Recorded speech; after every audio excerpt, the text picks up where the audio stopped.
नमस्कार। मैं रीमा प्रसाद। क्या मुस्लिमों को खुश करने के लिए बाबरी मस्जिद का निर्माण होगा? क्या मुस्लिम वोट बैंक को साधने के लिए बाबरी मस्जिद के निर्माण से पहले जुम्मे की नमाज भी शुरू हो जाएगी? आपको लग रहा होगा कि यह सच नहीं है। यह पश्चिम बंगाल के मुर्शिदाबाद में हो रहा है। 6 दिसंबर को ही इसकी नींव रखी गई, यानी बाबरी मस्जिद की। वैसे तो ममता बनर्जी की पार्टी से निष्कासित है हुमायूं कबीर, जो इस काम में आगे बढ़ रहे हैं और लगे हुए हैं। लेकिन 27% जिस प्रदेश में मुस्लिमों की आबादी है, जो सबसे बड़ा वोट बैंक के तौर पे आप मान सकते हैं, वहां किंग मेकर बनने के लिए हुमायूं कबीर ने एक रास्ता निकाला है, और वो रास्ता है बाबरी मस्जिद का, बाबरी मस्जिद निर्माण करने का। आप सभी को मालूम है कि इस देश के लिए बाबरी मस्जिद किस तरीके का मुद्दा है, कितना ज्वलंत मुद्दा है।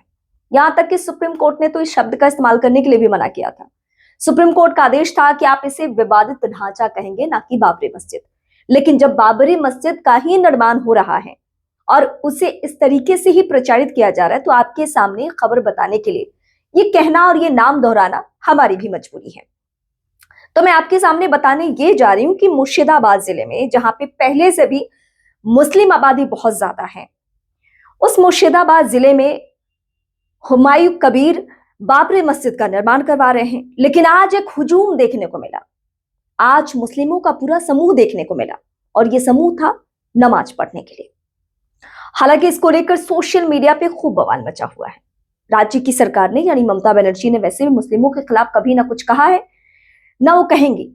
लेकिन आपको याद रखना होगा कि ये वही मुर्शिदाबाद है जहां से तकरीबन 90% हिंदू लोगों ने पलायन कर लिया था, क्योंकि उनका कहना था कि वहां हिंदू ही अल्पसंख्यक बन चुके हैं, हिंदुओं के अधिकारों का ही हनन हो रहा है, और इसीलिए वो इस जगह को छोड़ रहे हैं। अब जब मुर्शिदाबाद या आसपास के जिले में इस तरीके से माहौल बन रहा है, बाबरी मस्जिद का निर्माण किया जा रहा है, और आपको मालूम है कि बाबरी मस्जिद पहले तो हुमायूं कबीर ने कहा कि हम अपने पैसे से बनवाएंगे, लेकिन एक अपील लोगों के बीच में की कि आप डोनेशन दे सकते हैं, आप सहायता राशि दे सकते हैं। तो ये राशि कितनी पहुंची है? करोड़ों में पहुंच गई है ये राशि। मतलब ये सिर्फ और सिर्फ मुर्शिदाबाद का मामला नहीं रह गया है, ना ये बंगाल का मामला रह गया है, बल्कि देश भर के मुस्लिम इस बाबरी मस्जिद के नाम पर एकजुट हो रहे हैं।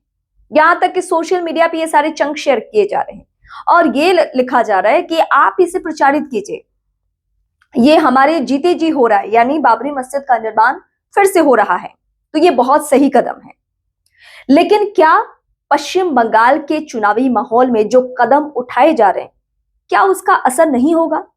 क्या आने वाले दिनों में यह हिंदू वर्सेस मुस्लिम एंगल नहीं हो सकता है? क्योंकि चुनावी माहौल अभी वहां पे उस तरीके से नहीं है, चुनाव प्रचार शुरू नहीं है। लेकिन जिस तरीके से बार बार हुमायूं कबीर की तस्वीरें सामने आ रही है, उसकी प्रोवोकिंग लाइन सामने आ रहे हैं, या बाबरी मस्जिद का निर्माण, या फिर बाबरी मस्जिद का निर्माण जहां नहीं हुआ है वहां मुस्लिमों का पहुंच के खेत नुमा जगह में वो वहां पे नमाज पढ़ रहे हैं। ममता बनर्जी को लेकर हालांकि बहुत दफा सवाल उठते रहे हैं। बीजेपी बहुत हमलावर होती है कि वो मुस्लिम परस्त राजनीति करती हैं, कभी मुस्लिमों के अगेंस्ट नहीं जाती हैं, वो हिंदुओं को इग्नोर करती हैं और मुस्लिमों को बढ़ावा देती हैं। और यहाँ तक कि दबी जुबान में जो पश्चिम बंगाल के हिंदू हैं वो भी ऐसा मानते हैं। लेकिन क्योंकि राजनीति में वोट बैंक ही सब कुछ है, राजनीति की आखिरी सच्चाई है कि किसको कितनी सीटें आई और कौन सत्ता में आ गया, तो इस बिना पर ममता बनर्जी कभी भी इन सवालों का जवाब देती नहीं है। लेकिन जाहिर सी बात है कि ये जो मुर्शिदाबाद में या फिर मालदा या नदिया जिला, इन सारी जगहों पे जो हो रहा है, ये सिर्फ मुर्शिदाबाद का प्रभाव इन 3-4 जिलों में नहीं रहने वाला है, बल्कि ये पूरे बंगाल में जाएगा। और इसका आने वाले वक्त में क्या असर होने वाला है, इस पे बात बहुत जरूरी भी है। लेकिन ये सिर्फ मालदा की, मुर्शिदाबाद की, नदिया जिले की कहानी नहीं है जहां मुस्लिमों की आबादी ज्यादा है। ये देश के तमाम उन राज्यों की कहानी है जहां पे मुस्लिमों की आबादी ज्यादा है, और मुस्लिमों को खुश करने के लिए अलग तरीके से राजनीति करने की कोशिश की जाती है। वैसे इस अगर पर्टिकुलर टॉपिक की बात करूं मैं, हुमायूं कबीर के मामले को, तो हुमायूं कबीर की कोशिश ये है कि मुस्लिमों के वोट बैंक के आधार पर, मतलब 27% वोट बैंक के आधार पर, वो अपने चेहरे को चमका ले और पश्चिम बंगाल में किंग मेकर की भूमिका में रहे। क्योंकि 2-3 प्रदेशों में आप देख रहे होंगे जहां पे मुस्लिमों को विपक्षी पार्टियां भी वोट बैंक के तौर पर ही इस्तेमाल करती है, चाहे वो बिहार का एमवाई समीकरण हो, या फिर अखिलेश यादव की पार्टी समाजवादी पार्टी का रुख हो मुस्लिमों के प्रति, वो भी यादव और मुस्लिम कॉम्बिनेशन लेके चलते हैं। हालांकि इसके बाद उन्होंने एक पीडीए का भी अलग एंगल निकाला। जहां जहां पे मुस्लिमों की आबादी ज्यादा है वहां विपक्षी खेमा ये कोशिश करता है कि हर हाल में हम मुस्लिमों को खुश करने के लिए हर वो कदम उठाएं जिससे कि वो हमारे हमेशा के लिए वोट बैंक बने रहे। वैसे बीजेपी ने हाथ खड़े कर दिए। बीजेपी खुलेआम कहती है कि हमें मुस्लिमों का वोट नहीं चाहिए। लेकिन देश के वो कौन कौन से राज्य हैं जहां पे ज्यादा मुस्लिमों की आबादी है?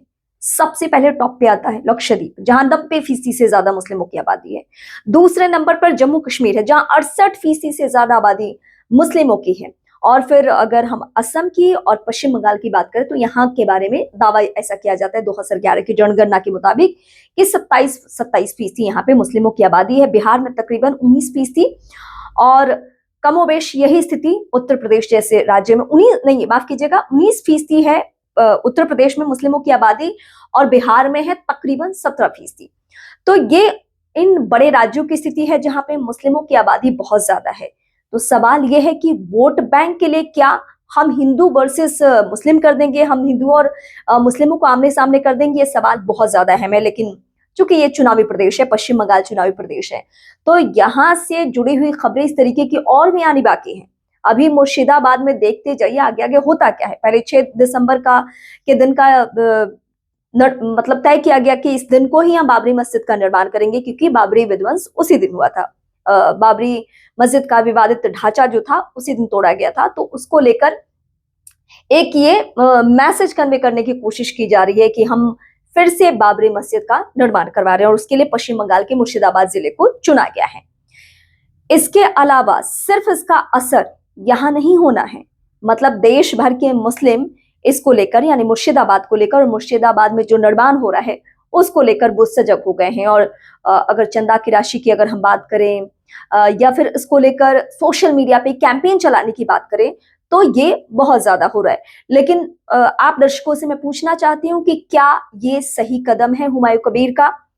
चुनावी माहौल में इसका कैसे असर होने जा रहा है पश्चिम बंगाल में? आप मुझे कमेंट करके जरूर बताएं। अगली दफा जब मैं वीडियो आपके सामने लेकर आऊंगी तो उसमें हम पश्चिम बंगाल के मुर्शिदाबाद की इंटरनल स्टोरी लेके आएंगे कि इसके पीछे स्ट्रैटेजी है क्या, कि चुनावी माहौल में बाबरी मस्जिद का निर्माण हो रहा है और वहां पे जुम्मे की नमाज शुरू कर दी गई है, और कहा जा रहा है कि हर शुक्रवार को जुम्मे की नमाज वहां पे अदा की जाएगी।